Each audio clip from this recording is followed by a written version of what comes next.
Leandro Santoro, diputado por Unión por la Patria, gracias por venir. Bueno, ¿cómo lo estás viendo? Bueno, a ver, acá lo que estamos viendo es que el ministro de Economía anunció que va a volver a bajar el impuesto país, que era el que ellos habían subido. Eso va a generar una caída significativa en la recaudación y probablemente vuelvan a ajustar a los jubilados de esta manera, congelando ese famoso bono, no actualizándolo por inflación, de tal forma de hacer que el equilibrio fiscal lo termine pagando la gente común y corriente, y tal vez los sectores más empobrecidos. Lo que yo creo que tenemos que identificar es que acá hay 4 agendas hoy en la Argentina. Tenés la agenda de Villarruel, que lo que busca es mejorar las condiciones de detención de los presos de lesa humanidad y reabrir el debate de los 70. Tenés la agenda de Macri, que lo que busca básicamente son negocios vinculados a la energía y al transporte, ¿no? Ya sabemos que tiene intereses en la hidrovía con una empresa holandesa, sabemos que le interesa también el negocio de los transportes porque tienen una relación con una empresa árabe para fusionarse con Macair, tiene además la intención de quedarse con el puerto de la ciudad de Buenos Aires y de esa manera relocalizar el puerto en Zárate y hacer un negocio inmobiliario. Los negocios, pues si no estamos toda la noche hablando de los negocios que tiene Macri. Los negocios de Macri. Tercera agenda. La de Milei, que es la de la CIDE, darle 100.000 millones de pesos de guita negra a la CIDE, la del hijo, meter mano en la justicia. Es la agenda también del equilibrio fiscal a costa de la gente, con la única intención de bajarle impuesto a los ricos, porque finalmente están haciendo todo esto porque su intención es bajarle el impuesto a los ricos. Y obviamente también la desregulación de la economía para dejar que los mercados se autorregulen. Y la cuarta agenda es la agenda nuestra, que es la agenda de la producción, del trabajo, de la recomposición de los saberes. Pero tenemos que tener claro qué es lo que se está discutiendo hoy en la Argentina. Porque si no fuera por la oposición, que va a plantear, entre otras cosas, mantener una política más razonable en relación a los jubilados y recomponer también el financiamiento de las universidades y evitar que gasten la guita en pelotudeces como los 100.000 millones de pesos para fondos reservados de la CIDE, esto incluso sería muchísimo peor. Ahora, vos decías recién, yo te apuraba porque me interesaba que llegara el momento de la agenda de la oposición. ¿Qué pasa con este tema, por ejemplo? Porque uno vio el otro día cómo cagaban a palos a los jubilados. Creo que si tenés un poquito de sensibilidad, te conmueve. Y uno no deja de preguntarse, che, ¿cómo pasamos de poner 1,5 millones de personas en la calle, jubilados incluidos, para bancar a las universidades públicas, y ahora pareciera que no penetra, que no interpela, o que queda en una discusión menor un tema tan importante como el ingreso de los jubilados? Es una explicación que te la tienen que dar un antropólogo o un sociólogo. A mí también me duele mucho ver la falta de reacción ¿Pero no faltó social. acompañamiento de la política? Sí, no. A ver, yo también creo que hay que ser cuidadoso en algo. Creo que hay algunas demandas que por su propio peso en la sociedad tienen que tener centralidad. Muchas veces cuando la política acompaña ese tipo de demanda, lo que termina haciendo es deslegitimándola, porque entonces aparece después el oficialismo y te dice, te das cuenta que en realidad no son jubilados, son jubilados de tal partido político. Entonces hay que ser inteligente en esto. De la misma manera que creo que se fue inteligente con la movilización universitaria. El gobierno todo el tiempo trató de bajarle el precio a esa movilización, echándole la culpa a la política, diciendo en realidad es la política la que está metiendo miedo en las aulas, diciendo que van a cortar la luz y están preocupados porque de esa manera cuando auditemos los fondos vamos a demostrar que las universidades... Pedían auditoría a los que le quieren dar 100.000 millones claro, de pesos. No, pero para que se entienda algo. Estamos discutiendo acá 2 cosas. Cómo tratamos de evitar que esta barbaridad del ajuste a toda costa se lleve adelante en la Argentina, pero también estamos hablando de cómo dialogar con un sector de la sociedad que no piensa como nosotros, Juan. Y esto me parece importante que la gente lo entienda. ¿Por qué tenés que pensar también cómo dialogás con ese sector? Porque en algún momento, ¿esto cómo se termina? Ganando elecciones. Si vos no conseguís que el 50% vote una alternativa distinta, no se puede, ¿no? Entonces, ganar elecciones es muy importante y para eso hablar con toda la sociedad, no solamente con el público de C5N. Entonces, hay un sector de la sociedad que obviamente cada vez que hay elecciones prende las alarmas y se pone a fijar posiciones, pero que no tiene el nivel de información que tenemos quienes consumimos canales de noticias, vemos portales, etcétera, etcétera. Y este sector, que es un sector que el gobierno interpela muy bien con las redes sociales y con un mecanismo de comunicación paralelo, muchas veces termina comprando el verso de que en realidad cada vez que hay una movilización o que hay una protesta, hay una corporación atrás que está tratando de defender su privilegio. Entonces, esta demanda, la demanda de los jubilados, jubilados es una demanda tan importante como la de las universidades, que tiene que tener una reacción social. Fundamentalmente social. Y la política, por supuesto, que tiene que acompañar y tiene que estar ahí. Pero ojo, que si no es social y es solamente política, al revés de lo que nos parece a quienes consumimos señales de noticia y estamos informados, esto deslegitima la movilización. Vamos a adentrarnos Para este sector. En el capítulo Congreso, sí, que puede pasar en el Congreso de la Nación a partir del veto. Reiteramos la información, si te parece, Ro. Sí, a las 12 de la noche se publica. Sale publicado en el boletín oficial el veto, finalmente. Javier Milei lo firmó, pero también es importante ver qué pasa en el Congreso porque antes de firmarlo hizo algo que a Javier Milei no le gusta mucho, que es hacer política. O sea, a Milei no le gusta para nada hacer política. La tuvo que hacer después de 3 derrotas legislativas, se tuvo que sentar con legisladores del oficialismo y legisladores aliados y les tuvo que pedir justamente que una vez que se oficialice el veto que va a ser esta noche, los diputados rechacen la posibilidad justamente de tratarlo de vuelta en el Congreso. Bien, David Cayón, esta lapicera es para usted. Sí. Me va a hacer los números ahora con Leandro Santoro acá presente, que no va a permitir que mienta. Pero empecemos escuchando las repercusiones, porque hace algunos instantes nada más habló López Murphy, ¿sí? Y se refirió justamente a la posibilidad de insistir en el Congreso, de anular el veto de Javier Milei con los famosos 2 tercios. Mirá.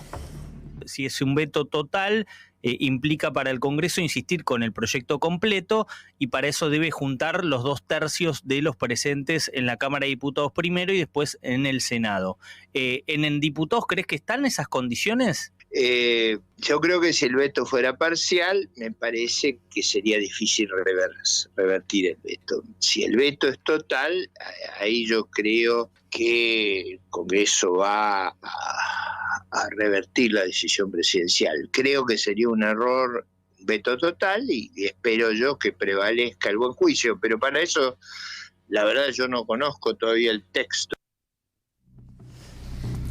Bueno, ahí estaba López Murphy, ¿eh? Sí, que votó en contra. Que no es Leandro Santoro, aclaro, digo, por las dudas. Que votó en contra. ¿Votó? ¿Cómo votó en contra? Claro, cuando se votó en la Cámara de Diputados, el bloque en el que pertenece López Murphy, que es Encuentro Federal, el de Pichetto, Pichetto y la gran mayoría de ese bloque votó a favor de la ley de jubilaciones y López Murphy son 16. 15 votaron a favor y 1 votó en contra. Bueno, cambió de opinión aparentemente porque López Murphy dice vamos a insistir. Sí, parece que cambió de opinión. Se necesitan 2 tercios de los presentes. 2 tercios de los presentes para poder insistir, porque se aprobó con 2 tercios en ambas cámaras, entonces van a insistir también con 2 tercios de los presentes y ahí es donde está el problema. ¿Problema? Y sí, porque a ver, la cuenta es sobre los 257, si está la totalidad de la Cámara, no llegan a bloquear los 2 tercios. ¿Por qué digo esto? Porque los bloques de la derecha te juntan 82 diputados.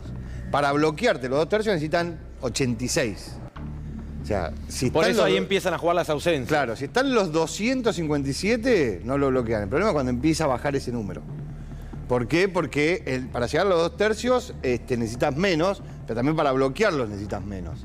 Okay. Y ahí está el problema y hay gobernadores radicales que están muy cercanos a la Casa Rosada, que tienen diputados, hay gobernadores peronistas que están muy cercanos a la Casa Rosada, que tienen diputados y que van a jugar, obviamente. No, y hay también ausencias importantes del PRO, ¿no? Que ahora supuestamente está alineado. 16, si no me acuerdo mal, el día de la votación, faltaron 16 diputados. Y donde el PRO faltaron un par que hoy... el tema 2 tercios está jodido particularmente en diputados. En Senado no, en Senado es más simple. En el Senado es más simple porque los 33 de Unión por la Patria te acercan mucho a los 2 tercios claro. Que necesitas de la norma. Bien, y después hay otro camino por explorar, que es la posibilidad de tratar el DNU de Javier Milei, que anula la fórmula jubilatoria de Alberto Fernández. Claro, porque esto es así. Vos tenés el decreto de necesidad de urgencia de Milei, que es la fórmula jubilatoria actual. La ley lo que dice es, básicamente, si tenés una ley, ¿para qué vas a tener un decreto? Ahora, vos me vetas la ley y entonces la opción que le queda a la oposición es avanzar sobre el decreto. Para eso necesitas una mayoría simple, avanzar sobre el decreto, derogar ese decreto, rechazar ese decreto. Vuelve la fórmula de Alberto. Las 2 cámaras, y vuelve la fórmula de Alberto. Y ahí sí... y ahí tiene que empezar todo de vuelta. Okay. Ahí el gobierno tiene que empezar absolutamente todo de vuelta. A hoy, si se hubiese mantenido esa fórmula, los jubilados estarían mejor. Sí. A la fecha. Claro. Hoy, claro. ¿no? Claro. Leandro, ¿cómo lo ves? Bueno, así como te lo están contando, no sé. ¿Quieren mejor información ustedes? Es una No, es una buena síntesis. Hay que lograr 2 o 3 cosas. Primero, la izquierda se abstuvo. Sí, ahora dicen que van a rechazar. Ahora van a el veto. acompañar. 5 más. Segundo, el radicalismo dice que va a acompañar a los jubilados. Pero también es cierto, como decías vos recién, David, que hay gobernadores que tienen llegada directa con la Casa Rosada, entonces nadie te garantiza que todo el bloque radical juegue junto. Y después tenés obviamente distintos gobernadores que tienen partidos provinciales o distintos bloques pequeños que también son muy permeables a las operaciones del presidente y del jefe de gabinete. Motivo por el cual es una elección difícil de prever. Claro. No es tan sencillo. Ahora, Para cualquier Sí, lado. no es tan- pero no el es que- objetivo es llevarlo a la Cámara, al recinto inmediato, salga como salga. No, yo creo que ahí lo que hay que hacer es muy cuidadoso. Tanto el oficialismo como la oposición va a hacer muy bien los números para evitar, por un error propio, darle al adversario una victoria, ¿no es cierto? Vos te imaginás, si nosotros llegamos a ir a bajar al recinto y resulta que los tipos consiguen que algunos diputados falten y entonces de esa manera, bla, bla, bla, bla, bla, bla, y no se puede derogar, si no, va a se ser la puede primera vez insistir, que digamos. Claro. hay un avión que no llega. A ver, estamos frente a un gobierno que finalmente acá estos tipos piensan que los problemas económicos se resuelven solamente con ajuste fiscal. Entonces están buscando cualquier excusa para seguir ajustando. El famoso verso de decir la motosierra es infinita porque va a estar todo el tiempo funcionando, de lo que habla finalmente es de una construcción social completamente diferente a la que conocíamos. Probablemente el año que viene, vamos a ver ahora cuando presenten el presupuesto, este bono no exista más. Probablemente también haya recortes más feroces sobre la universidad pública. Probablemente también los tipos busquen finalmente con el argumento de que los pobres la están pasando, mejor dicho, perdón, mirá lo que iba a decir, que los ricos la están pasando terrible, viste las declaraciones de Berti hoy, ¿no? Sí. Que los ricos estaban siendo masacrados por los impuestos. Bueno, ¿cuál va a ser la lógica? Para poder bajarle a los pobres ricos que están siendo masacrados con los impuestos, lo que tenemos que hacer es bajar los gastos. ¿Y qué son los gastos? Si ya no tenés obra pública, ¿viste? Y es muy poco lo que te queda de presupuesto educativo, porque la lógica de ellos, El tema es que nunca terminás de encontrar el piso. en la lógica de ellos, la salud es responsabilidad de la provincia, la seguridad responsabilidad de la provincia, la educación responsabilidad de la provincia. ¿Y vos? Entonces se van retirando. Y el gobierno nacional ahora- tenía políticas de asistencia, por ejemplo, como el FONID, a las provincias para fortalecer el salario docente, que también lo recortaron. Entonces, si no les alcanza esto, ¿por qué van a ir? Bueno, La semana que viene... por los jubilados. La semana que viene incluso va a tener que Javier Milei de vuelta, si todo sale como la oposición espera, decir que va a vetar justamente la ley que propone fondos para la universidad. O sea, el segundo veto de Javier Milei sobre fondos. Exactamente, si el Senado la aprueba, efectivamente. Bueno, a ver, fueron días difíciles para el gobierno también, porque nosotros le bloqueamos los 100.000 millones de pesos de fondos reservados para la CIDE. Sí, lo porque están gastando igual, porque el decreto... Bueno, el jefe de gabinete dijo que no. Bueno, está bien. Y si lo están haciendo está mal, pero también No, ahí está- tiene que... es válido el decreto. El portal de ejecución Sí. presupuestaria dice que sí. Bueno, es una barbaridad. El decreto Es es el- válido mientras no se rechace, por lo Sí, cual todo lo pasa que se hace exactamente. durante... Bueno, ahí el Senado tiene que responder rápido. En segundo lugar, el tema del financiamiento docente. Digamos que es un tema que está pendiente porque cuando ellos modificaron la guita de las universidades es para el funcionamiento operativo, pero el tema del financiamiento de los docentes es clave para el sistema universitario y ahí el Senado también tiene que responder. Y después está el tema de los jubilados. Hay otra sorpresa, ¿eh? En un día de muchas declaraciones, claro, se empiezan a anticipar un poco las voluntades, se empiezan a expresar las voluntades de cara al posible tratamiento del veto, que reiteramos, sale ya confirmado en 2 horas 47 minutos, ¿eh? Sale publicado el veto de Javier Milei, que impide que los jubilados alcancen 317.000 pesos en el próximo mes. Habló Lourdes Arrieta. ¿Qué?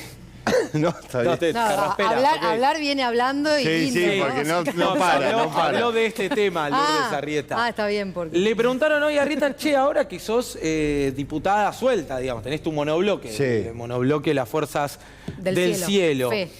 Le pregunta Romina Mangel, bueno, te voy a preguntar por algunos proyectos y vos me decís qué opinión tenés, porque Sí. estás libre. Bueno, le preguntan por el tratamiento del veto y atención, porque creo que la oposición ganó un voto respecto al tema jubilado. Mirá.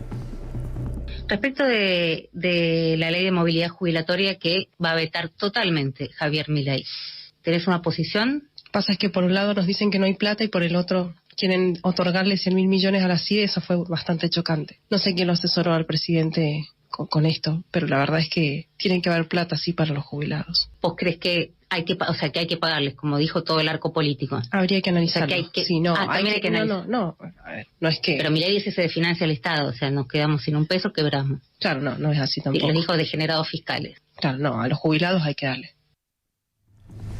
Bueno, a los jubilados hay que darles, dice Parece re la racional, nueva Lourdes ¿no? O sea, Arrieta. como, claro, qué racional, ¿no? O sea, Claro. dentro de lo que es la libertad avanza, y sí, a los jubilados hay que... Bueno, ahora es hay que presidenta darle de algo, bloque. ¿no? Claro. De un monobloque, pero... Bueno, mirá si el día de mañana suma gente. Bueno, qué sé yo. Bueno, en un rato hablamos con Paltroni también, otro Sí. que fue expulsado esta semana. ¿Cómo estás viendo ese tema? ¿Cuál? Digo, esto de las internas a cielo abierto, esto de si no te alineás y te movés medio centímetro para acá o para allá, sos expulsado y demás, porque hubo como un disciplinamiento fuerte en estas últimas semanas dentro del espacio, un espacio que también paga el costo de un armado de listas medio tirado de los pelos y demás. Es que gobernar no es lo mismo que administrar una empresa, por ejemplo. Vos para gobernar tenés que construir consenso, hay poderes que son independientes, que no necesariamente hacen lo que a vos te parece. Entonces yo creo que se están dando cuenta que el arte de gobernar, entre otras cosas, requiere que vos puedas convencer a los tuyos, acompañar un proceso político, no solamente tuitear. Gobernar no es tuitear. Gobernar es construir consenso, es fijar política, es ejecutar, es gestionar. Acá no hay nada, no hay gestión política, no hay gestión financiera, no hay gestión económica, no hay nada. Lo que hay es ajuste, la motosierra permanente. Dicho lo cual, a ver, creo que fueron a buscar la escupidera a lo de Macri. ¿Por qué? Porque se les está licuando el poder político. Probablemente Milei no se haya dado cuenta, se lo haya avisado Macri. Le dijo, mirá que vas a tener serios problemas si seguís perdiendo votaciones en el Congreso. Porque después, cuando perdiste poder político, se te complica tener a raya el dólar. El poder político no es solamente el efecto inmediato, también es el efecto indirecto. ¿Cuál es el efecto indirecto? Que los mercados te toman el tiempo y después no tenés manejo sobre las variables financieras y económicas. Entonces yo creo que ahí lo que estamos viendo es cómo el gobierno se está reactualizando. Y la reactualización pasa por ponerse de acuerdo con Macri, donde seguramente vamos a ver cómo se destraban algunos negocios, que es lo que le interesa al PRO. La última y cerramos. ¿Y la oposición a todo esto? Yo creo que En cuanto a ese armado político. Bueno, lo del armado político es otra discusión, porque... Pero a ver, el armado político... Además tiene sus internas también, No, porque el armado Están político, todos contra esto todos. es muy importante que la gente lo tenga claro. Son 24 elecciones provinciales el año que viene. No elegimos presidente. Yo sé que parece que hace 8 años que está gobernando Milei, pero hace 8 meses. El año que viene tenés elecciones de medio término. Entonces cada distrito tiene una lógica diferente. Ahora, dicho lo cual, te voy a decir, pasaron cosas importantes en los últimos días, ¿eh? Repito, le sacamos la presidencia a la bicameral de inteligencia, que era clave. Le volteamos los 100.000 millones de pesos para los fondos reservados. Le sacamos el aumento del presupuesto para las universidades y la reactualización de los jubilados. Y estamos en una lógica donde personas que hasta hace muy poco tiempo eran dadores voluntarias de gobernabilidad, se empezaron a dar cuenta que por ese camino no iban a poder reelegir en sus provincias como diputados. Entonces empezaron a corregir la línea. Todo esto creo que es auspicioso, no alcanza, porque finalmente, chicos, acá lo que hay que hacer es ganar elecciones. Vuelvo con lo mismo. La única manera de frenar esto es consiguiendo que el año que viene haya más diputados y más senadores que defiendan un proyecto político nacional y no que estén siempre a los servicios de estos muchachos que lo único que les interesa es bajar el gasto público para ayudar a los pobres millonarios que la están pasando terrible en la Argentina. Corto, una sí. sola pregunta para mañana. ¿Cuánto vas a pagar el bondi? ¿El bondi? Sí. No sé. Nadie sabe. No sé. 7 gambas. No sé, te pregunto. Nadie sabe. Ahora en un rato vamos a adentrarnos ahí. ¿Cuánto se 7 paga de gambas. bondi? No sé. ¿Cuánto se paga de bondi mañana? Bueno, Leandro Santoro, gracias. Como